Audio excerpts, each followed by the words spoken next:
নমস্কার। কবি পূর্ণেন্দু পত্রীর কবিতা সোনার মেডেল। বাবু মশাইরা সেই গা গ্রাম থেকে ধুলোমাটি খুঁজতে খুঁজতে আপনাদের কাছে এসেছি। কি সাকসিকার শহর বানাইছেন গো বাবুরা। রথ পড়লে জ্যোৎস্না লাগলে মনে হয় কাল কিউটের গা থেকে খসে পড়া রূপর তৈরি একটা লম্বা খলস। মনের উনুনে ভাতের হাড়ি হা হয়ে আছে খিদে। চাল ডাল তরি তরকারি শাক পাতা কিছু নাই, কিন্তু জল ফুটছে টকবগিয়ে। বাবু মশাইরা লোকে বলেছিল ভালুকের নাচ দেখালে আপনারা নাকি পয়সা দেন। যখন যেমন বললেন নেচে নেচে হদ্দ পয়সা দিবেননি।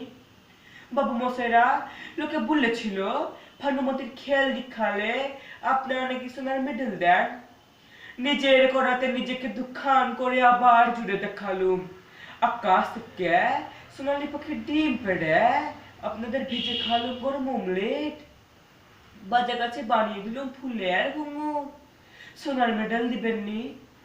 বাবু মশাইরা সেই বেলা থেকে বড় শখ ঘরে ফিরব বুকে সোনার মেডেলটা নিয়ে, আর বউ বাচ্চাদের মুখে ফাটাক্কা পাস তুলে হাসি ফুটিয়ে বলবো, দেখিস আমি মারা গেলে আমার গা থেকে গজাবে চন্দন গন্ধের বন।